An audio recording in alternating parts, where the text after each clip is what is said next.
Have you ever been told that lifting weights will actually make you become bulky? Well, this is actually a very common misconception for women in regards to muscle growth and development. This myth is actually more harmful to women, especially in the time where we're trying to encourage women to power lift and everything like that. But before I get into all the science base behind it, let me tell you a little bit about myself. My name is Gruwell, and this is actually my first semester here at UNC. I actually have 2 degrees. I have one in exercise science and marketing, and I'm pursuing a bachelor's in marketing. I am a personal trainer. I am certified. I actually work at Really Fit Body, where I got a lot of coaching experience. My passion comes from weightlifting. Is actually I was told that I will become bulky by weightlifting, and I actually stopped working out for 4+ years because of this. So I see the value and importance for women to know how important weightlifting is, not only for mental health and physical health, but to empower women in and out of the gym. So today I'll be firstly talking about maybe not so much of the fun science stuff behind it, but I think the science is very important. We're going to talk about the hormonal differences between men and women. This is a key reason why women will not become bulky similar to men. There's actually a hormonal difference. The benefits, I will talk about all the benefits. I could go on for hours about it. I'll also talk about implementation, which is how we can get weightlifting into women's daily lives. So, firstly, there are 2 factors I kind of want to talk to you about. Skeletal muscle in men is actually higher than women. So, firstly, women can't build muscle similar to men because of the differences, as well as hormonal differences between men and women are different. So, firstly, what is muscle growth? It's an increase in muscle cells. Seems simple enough. But I'm going to save you all of the differences and everything like that. I'm just going to explain it in a similar way of tug of war. So you can see here, I'll walk over here. That's easier if I walk over here. We have actin and myosin. You're going to think of this as your hands. As in a tug of war, when we are doing any squat or any movement, when we're initiating a squat, we're going down.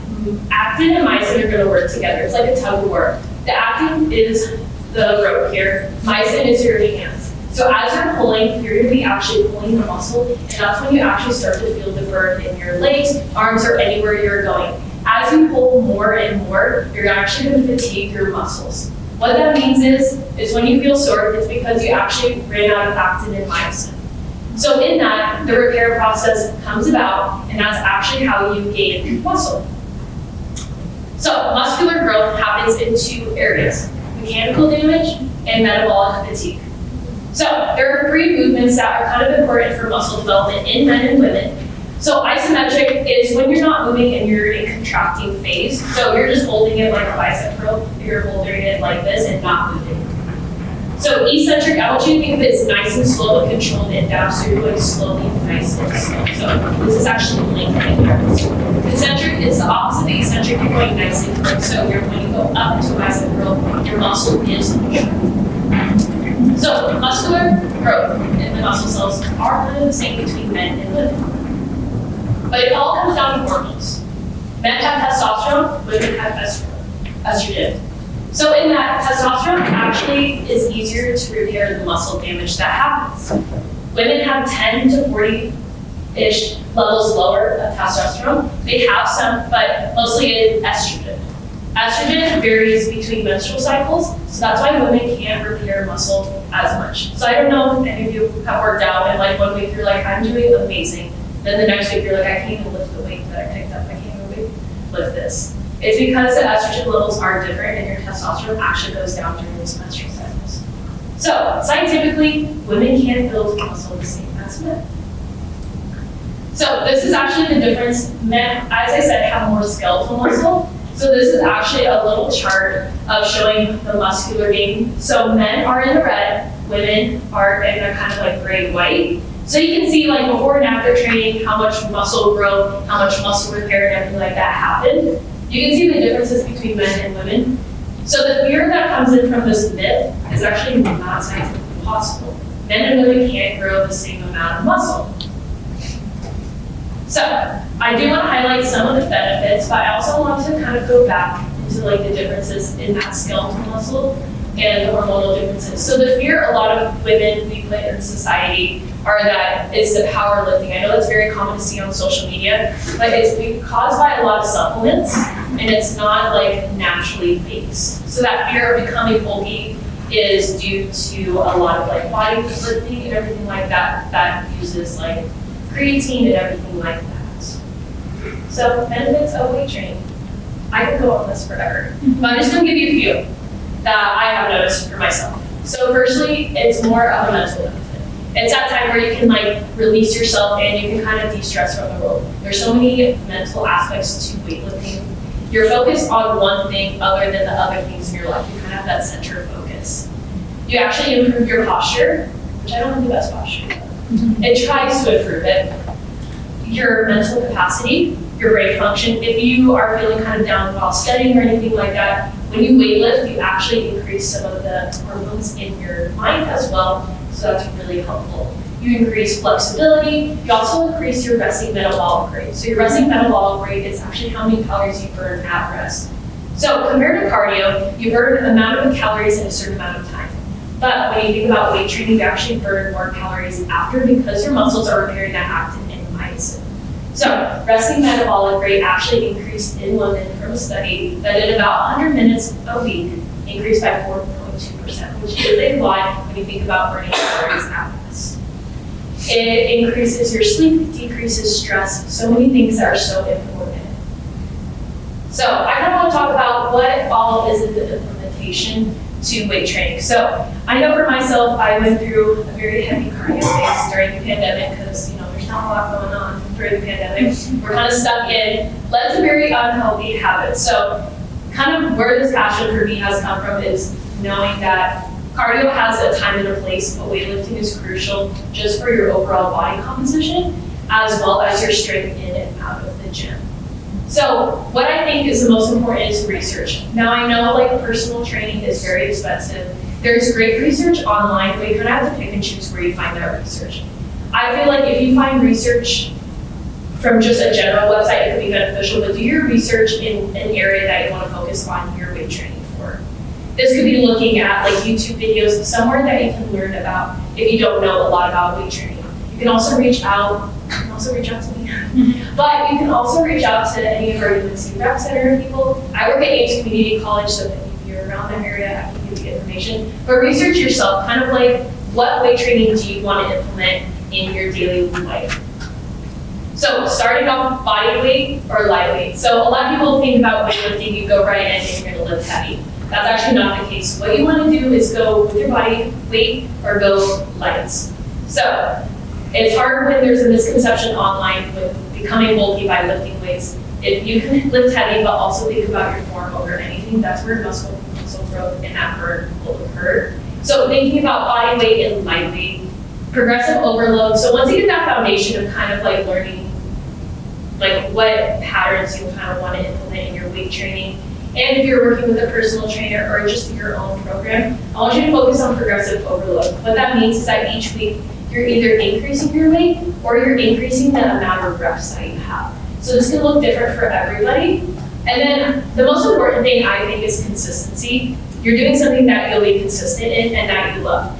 And I know it's hard for me to be up here and tell you, go weightlift, even if that's not your thing. I think even body weight serves a purpose. Finding things that you enjoy is where you'll find the most benefit. I don't think that weightlifting should be used. It has a place for how you look, but it's more should empower you to feel strong in every aspect of your life. So weightlifting, it strengthens the mind and body. It does not cause bulkiness. I think a large misconception around weightlifting is very harmful to women, and that we should be empowering women to go out and weightlift. Weightlifting is not about adding weight, it's about removing the weight of societal fears and pressures that women will become bulky. So I hope that this was very helpful, and if you have any questions, let me know.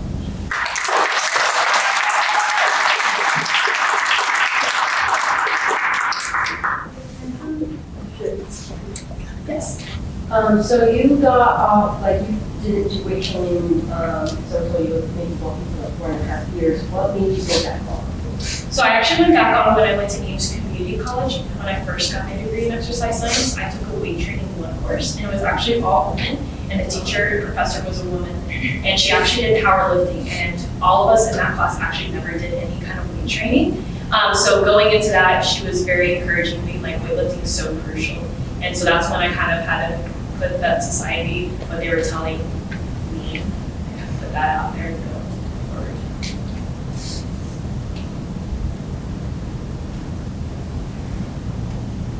Yes.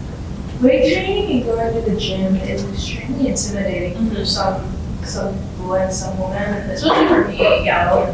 So what kind of advice do you have for women who are trying to work on, their health journey, but are really scared what people at the gym are thinking, and like, there's someone looking at me, and am I doing this right? What advice would you have for somebody who wants to do it, but they're just scared? Yeah, so no, I definitely agree with you. I still have those same thoughts when I go into the gym. And I think my best piece of advice, I have like two answers for you. I think if the gym is somewhere that you don't think you're gonna thrive and or that kind of mental block is there, I think finding somewhere that you do feel more comfortable is always great. I think home workouts are very underrated. I know that was kind of a pandemic thing, but there's so many great weightlifting things that use body weight that has the same effect as weightlifting. I think like the stereotypical answers would be like, no one is actually watching you. I know for myself, when I'm in the gym, I don't think I ever looked at somebody else. I'm kind of in my own world of like thinking about others. I think my piece of advice is just kind of go in with the mindset that you're there for you and others are there for them. But it is hard because we're all kind of driven to think everyone's thinking about us. Yes. So obviously you touched upon like creating your own social language and your share with people. What happens if like you have a workout regimen but like, you don't know how to do the weights? Yeah, so I forgot to mention, I wrote this speech for my public speaking. I kind of took out some of the statistics, but like reps and sets, kind of the general rule of thumb is 3 to 4, 8 to 10. What I like to tell people is kind of you're wanting to hit in a range where you're feeling that fatigue and or it's that kind of burn. And I like to think of it as you have only like 1 to 2 reps left in your tank. What that means is like you can only do 1 to 2 reps before you couldn't do any more. You kind of want to go to where you're in that 1 to 2 kind of left in the tank. It's always individual wise. There's ways that you could like go more strength based. It's kind of going 3 sets, 2 to 5 reps. That's going like really heavy and kind of more of the muscular hypertrophy, which is kind of like highlighted here, is that 3 to 4, 8 to 10 reps. That's kind of where a lot of people kind of stand if you're not going into like the powerlifting or Olympic lifting. You want to go towards just kind of like having those little reps left in the tank, but something that you can keep proper form is kind of like the most crucial, but first.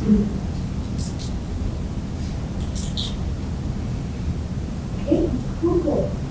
Do you have a question? Yeah, I was just curious. What's your favorite exercise?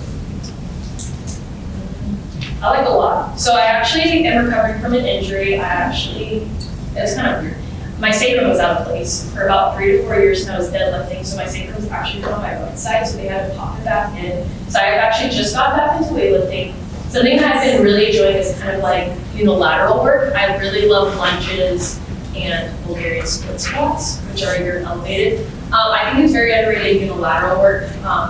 During my PT, I learned a lot about how much strength comes from just like one side of our body. I favor my right side because I'm dominant on my right side, but you can learn so much from just like an injury coming back. So definitely unilateral work, lunges, and Bulgarian split squats are my favorite. Yes? What's your recommended split? So I like to hit,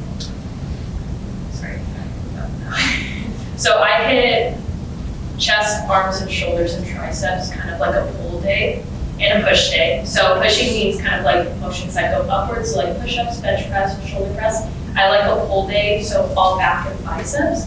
I also do a quad day and then a hamstring day, so I like to weightlift 4 times a week.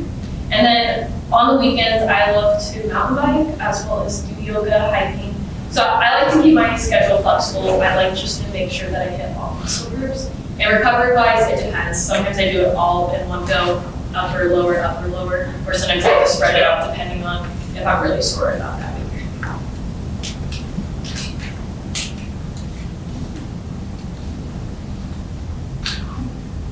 Thank you so much, Kate.